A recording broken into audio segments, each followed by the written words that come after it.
Pablo Cortines. Muy, pero muy buenas tardes. Pablo, ¿cómo estás? Buenas tardes y gracias por la invitación. Por favor. A ver, ¿por qué está Pablo acá? Bueno, les digo que él es el coordinador de negocios y ambiente, nada más ni nada menos que de Fundación Vida Silvestre. ¿Cómo está la vida silvestre? La fundación está muy bien. La fundación está bien. Trabajando como siempre en Sí. sus 3 sedes. Y bueno, y en el caso nuestro en particular, trabajando en esto que es tan raro para muchos, que es unir la vida silvestre, la ecología, con el tema de las finanzas. Así, por eso estuviste en Córdoba, ¿no? O sea, Exactamente. Bien. Estuvimos hace 10 días en Córdoba, porque bueno, el Banco de Córdoba, el famoso Bancor, uno de los bancos regionales más importantes del país, con gran injerencia no solamente en la provincia de Córdoba, sino también alrededor, se unió al Protocolo de Finanzas Sostenibles, que es un protocolo que se firmó en julio por 18 bancos fundadores, que tuvo a las 3 asociaciones de bancos, ABA, ABAPRA y ADEVA, como testigos de honor, y a Fundación Vida Silvestre y a Vidinvest como entidades impulsoras. ¿Qué dice el protocolo? Bueno, el protocolo es una especie de marco para la sostenibilidad del sistema financiero en general, digamos, de los bancos en particular, que tiene una serie de estrategias que están relacionadas con, bueno, son 4 estrategias en particular. Una está relacionada con que la sustentabilidad tiene que venir de la alta plana, digamos, hacia abajo, para que tenga mayor injerencia. Esto no implica que haya grupos de voluntarios que también lo llevan de abajo hacia arriba, pero bueno, entendemos que esa es la mejor manera de hacerlo. Otra que tiene que ver con las inversiones responsables, que serían básicamente productos y servicios. La tercera tiene que ver con lo que es análisis de riesgo ambiental y social, es decir, entendemos que esto tiene que ser incluido por parte del sistema financiero y de las entidades bancarias en el análisis de riesgo crediticio tradicional, ¿no? Porque si no es como que está faltando una pata, y ya ha habido varias experiencias dolorosas en ese sentido para los bancos. Y finalmente otra que tiene que ver con la sustentabilidad hacia adentro de las entidades financieras, más relacionadas con lo que se llama la huella directa, pero que también incluye a proveedores de los bancos. ¿Hay conciencia sobre cuáles son los alcances y además los códigos de la sustentabilidad dentro de lo que es la parte financiera específicamente? Yo diría que de los últimos 4 años a esta parte, hace 4 años era bastante bajo. Creo que en función del trabajo que venimos haciendo desde hace, digamos, 4 años en particular, con encuestas que hemos realizado a los bancos, con una cantidad de charlas, a varios bancos, a bancos de manera individual, distintas formas de capacitación, se ha ido concientizando un poco más. Me parece que la firma del protocolo por parte de 18 bancos, más el Bancor 19, que representa el 80% del sistema bancario argentino medido por volumen de préstamos, es una muestra de que existe más conciencia. Esto no quiere decir que con la firma del protocolo ya está, sino que a partir de ahora hay que empezar a construir sobre eso. Ahora, cuando uno ve, y yo me acuerdo en el evento que compartimos allí en la sede de la AMIA, en el mes de agosto, fines de agosto, cómo a las empresas le cuesta, o le ha costado por lo menos, como poder estar armados o insertarse dentro de lo que es eso, a tal punto que no hay empresas nacionales que estén incorporadas dentro de lo que son los parámetros internacionales para poder llevar adelante el mantenimiento. O sea, es muy loco el tema, ¿eh? Sí, bueno, yo diría en ese caso, cuando uno mira eso que vos estás mencionando y lo ve a nivel de la TAM, ¿no?, de América Latina, se destacan empresas brasileras, colombianas, mexicanas, en algunos casos de, digamos, alguna chilena. Me parece que eso también tiene que ver con el contexto macro, ¿no? Es decir, en tanto y en cuanto, ahora me pongo el sombrero de economista, digamos, en tanto y en cuanto las cuestiones macro no estén estabilizadas, es como que las empresas y la gente también, digamos, va mirando en el corto plazo, ¿no? No te permite mirar en el largo plazo, como sería la posibilidad de decir, bueno, mira, voy a certificar tal cosa, o voy a hacer los deberes para estar en el Dow Jones Sustainability Index, o una cosa de ese tipo, como por ejemplo Bancolombia, ¿no? Bancolombia ha sido el año pasado el mejor rankeado de América Latina en términos de sustentabilidad. Ahora, esto, Pablo, también está de la mano, y es algo que yo siempre lo digo y creo que no estoy tan errada. Vos estás mencionando, por ejemplo, lo que es el tema de Brasil. Brasil ha tenido políticamente un armado y una estructura de lo que es un lineamiento de política dentro de o sea, una política de Estado, ¿ok? Buscan o han visto lo que es, seguimos por el ara o por la parte de la industria, industrializamos las cosas. Eso no importa quién sea el que esté sentado en lo que acá sería el sillón de Rivadavia, ¿ok? Pero hay por lo menos un camino, una senda marcada al respecto, cosa que me da la sensación que no es lo que pasa con nosotros acá. Nosotros tenemos políticas de gobierno, pero no políticas de Estado. Sí, coincido, lamentablemente eso es lo que se ha dado en varios ámbitos en los últimos gobiernos. Yo creo que es hora de que tengamos políticas de Estado, y una de las políticas de Estado que yo creo que la inmensa mayoría de los argentinos tendría que estar de acuerdo tiene que ver con las cuestiones de la sustentabilidad. Totalmente. No, a ver, hay gente que está con este tema por una convicción en sí, digamos, pero también uno tiene que decir, bueno, tengamos en cuenta que se viene una serie de acuerdos comerciales, como el ya firmado con la Unión Europea, por ejemplo. Y cuando uno analiza los últimos acuerdos comerciales firmados a nivel global, una de las cuestiones que salta y que está presente en el acuerdo Unión Europea-Mercosur es el capítulo de sostenibilidad. Claro. Entonces, si eso está presente, también hay que ser prácticos y decir, bueno, si nosotros no cumplimos con ciertas cuestiones que, paréntesis, al margen de que puedan llegar a ser barreras pararancelarias, cierro paréntesis, yo tengo que hacer eso si quiero ingresar a determinado mercado, o si ya estoy en ese mercado, permanecer. Entonces tiene que ver con una cuestión de la demanda de otros lugares también, a veces genuina, a veces no tan genuina. Porque yo creo que, y viéndolo en tu caso, obviamente, con todo lo que es un perfil de economía, si yo quiero seguir vendiendo un producto, tengo que conocer cuál es la demanda del comprador. O sea, si yo no me acomodo dentro de eso, me voy a quedar sola con el producto en la mano y lo único que voy a hacer va a ser comerlo yo. Es como cualquier mercado. Un mercado tiene oferta, exacto, y demanda. Los demandantes de productos y de productos sustentables, en este caso sobre todo en el exterior, vienen de Europa Occidental, de ciertos países en particular, de Escandinavia. Bueno, si nosotros queremos seguir vendiéndoles los productos que tenemos o queremos entrar en ese mercado, esos mercados justamente se caracterizan por ser muy demandantes de certificaciones de sustentabilidad, de ver la trazabilidad, de cuestiones ambientales, pero también sociales, como el no trabajo infantil, etcétera, etcétera. Entonces, bueno, uno en ese caso tiene que adecuarse a lo que está pidiendo, como decías vos, justamente el que te va a comprar los productos. Y en eso creo que no hay vuelta atrás. No. Eso, me parece que eso ya no es una cuestión de política, sino que es una cuestión básicamente de una adecuación social.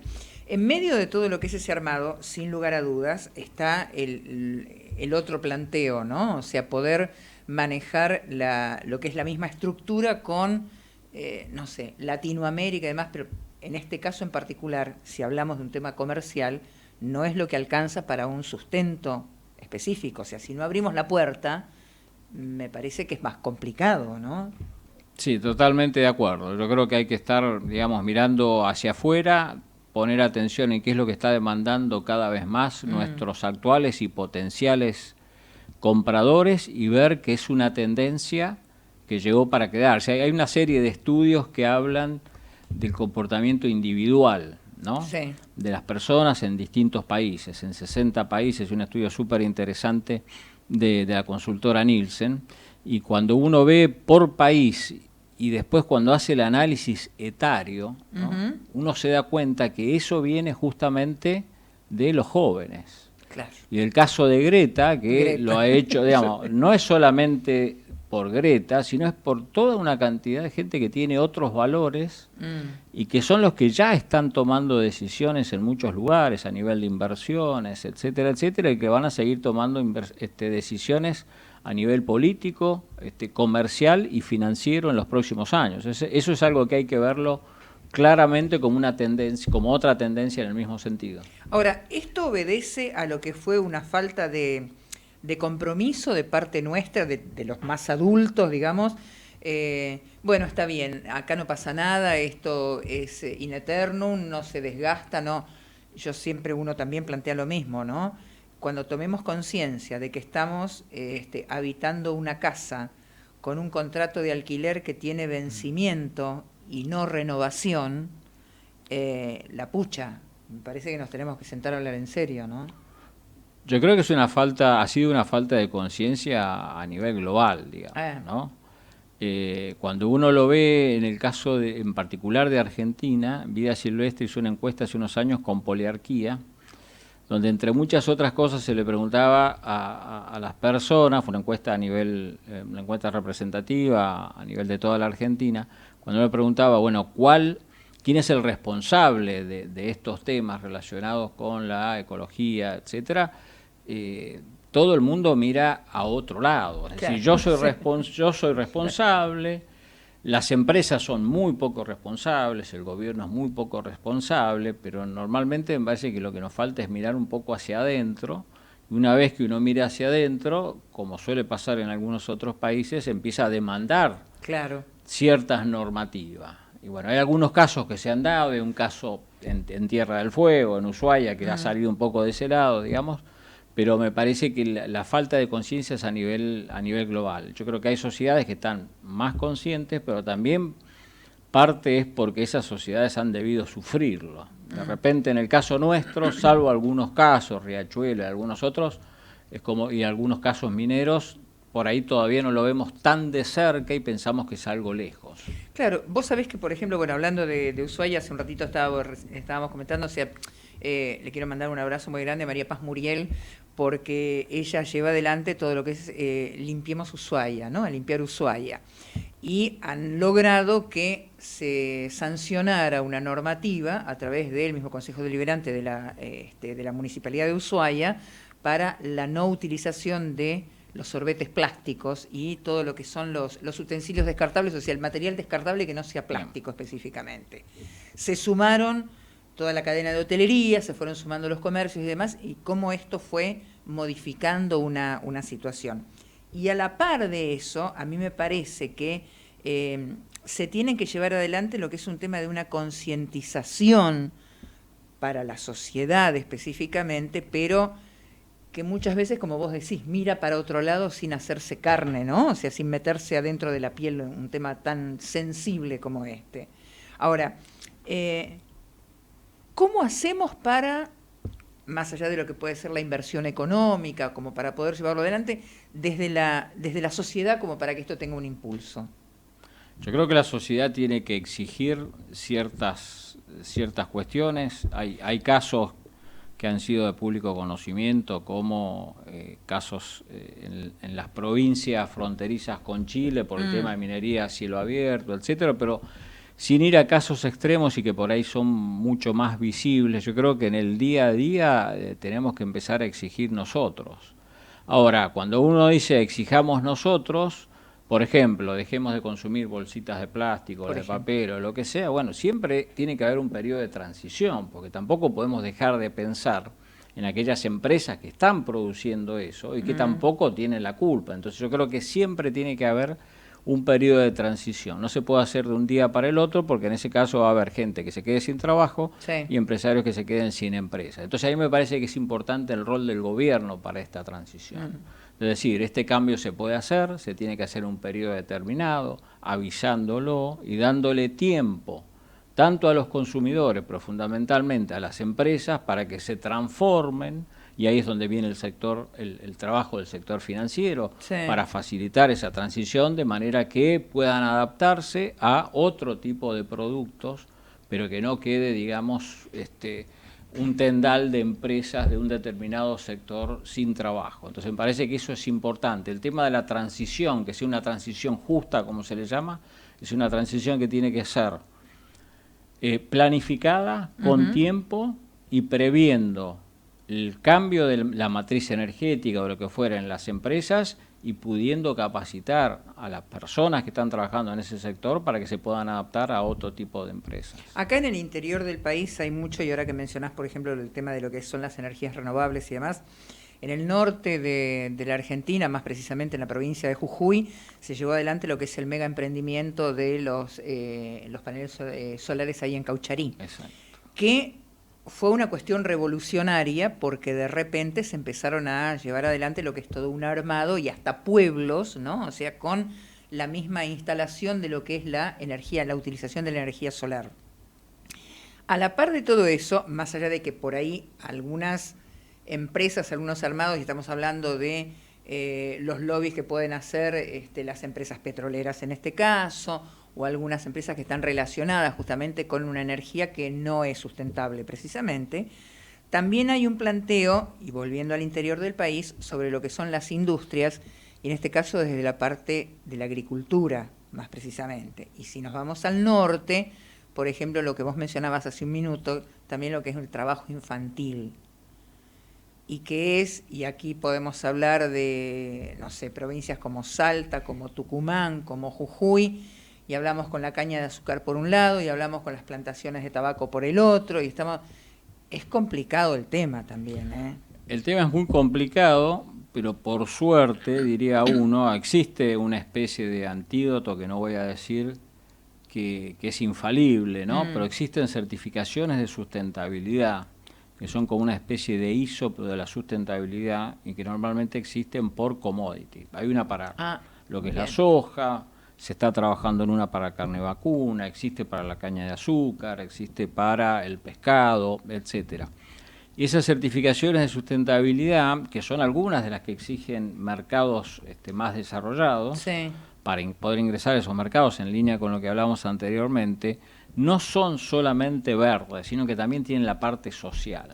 Bien. Entonces, esa es una manera de tener, digamos, un reconocimiento a través de auditores, son protocolos que surgen a partir de la interacción de estos procesos multi-stakeholders, donde aparecen las ONGs, pero aparece el productor, el retailer, hay bancos que están involucrados inclusive en estos procesos, que de alguna manera certifican que se ha hecho de acuerdo a un determinado protocolo. Ese protocolo indica o prevé que se hagan de manera sostenible, pero que también de una manera socialmente responsable. Entonces, una manera que nosotros entendemos es esa, ¿no? Por ahí la más conocida de estas certificaciones es la FSC, que es el Forest Stewardship Council, que es todo lo relacionado con papel y madera. Bien, perfecto. Que es bastante conocida, pero sí. Bueno, si uno empieza a prestar atención a las resmas de papel, en sobres y cartas y qué sé yo, bueno, se da cuenta que eso viene de ese tipo de certificación. ¿Y cuál es la ventaja, entre comillas, para el empresario que está certificado dentro de esas normas? Bueno, el empresario que está certificado con eso tiene varias ventajas. Una de ellas, porque a muchos empresarios les interesa, es la cuestión de la imagen. Sí. ¿No? Y la otra, que está más relacionada con el negocio, está relacionada con que justamente muchas veces si yo no tengo esa certificación a ciertos mercados no puedo entrar. Entonces, para permanecer en un mercado o para ingresar a un mercado, muchas de estas certificaciones son necesarias. Bien. Y como decía anteriormente, pueden ser, alguno podría ser, son barreras para arancelarias o no, pero si uno ve que el 50% del pescado blanco que se comercia en el mundo ya está certificado por esto, quiere decir que es algo que está increyendo. Hay otros casos como ciertas cuestiones relacionadas con papel y pulpa reciclada, que también están en el 50%, aceite de palma, que de repente no es común acá, pero sí es muy común en el sudeste asiático, ya va por el 30%. Entonces estamos hablando de volúmenes bastante importantes, que de alguna manera todos los empresarios y el sector financiero en particular viven parte de su imagen, y parte de esa imagen es, a través de estas certificaciones, es acotar el riesgo reputacional, ¿no? Claro. Un banco o una empresa no quiere aparecer en los medios diciendo, bueno, plantó tal cosa en este lugar después de haber deforestado en un lugar que estaba prohibido, por ejemplo. Entonces, la trazabilidad y todo eso está registrado a través de este tipo de certificaciones. Bueno, y me imagino que si los bancos tienen en consideración lo que son cada una de estas alternativas, también son más o menos flexibles con aquellos que lo cumplen o no. Bueno, a ver, te pongo un caso extremo. Hay un banco internacional muy conocido que tiene dentro de sus políticas que en el caso de la soja, si no tienen una certificación de este tipo, como es RTRS, tienen que salir de ahí. Igualmente, si donde está plantada la soja ha sido producto de una deforestación después del año, que no recuerdo cuál es, para hay una especie de cut-off date, del año, no sé, 2008, supongamos, también ese banco tiene que salir de ese cliente. Ese es un caso extremo de un banco que ha evolucionado muchísimo. Ahora, nadie está pretendiendo, por lo menos desde la institución donde yo trabajo, que esto se haga de un día para el otro porque es imposible. No. Pero sí que las empresas y a su vez los retailers y los bancos tengan compromisos razonables en términos de tiempo, diciendo, bueno, de acá al año 2020 y pico voy a hacer tal compromiso, al año 2030 tal otro, que así es como lo hacen la mayoría de las empresas en el exterior. Claro. No toman un compromiso que sea imposible, sino compromisos que sean racionalmente acordados, que causen un beneficio en el mediano y en el largo plazo y que los lleven, sí, hacia un sendero de sustentabilidad en el largo plazo. Pero, ¿y eso además tiene un control o tiene un seguimiento como para que se vaya manteniendo lo que son cada uno de esos estamentos? Claro, es decir, cuando ellos toman estos compromisos, después las ONGs y otra gente le está demandando que lo cumplan, ¿no? Y por supuesto, así como cumplirlo tiene un beneficio, no cumplirlo en términos de imagen, si bien no son compromisos que van a hacer que cierre la empresa, ni mucho menos, digamos, la imagen y la presión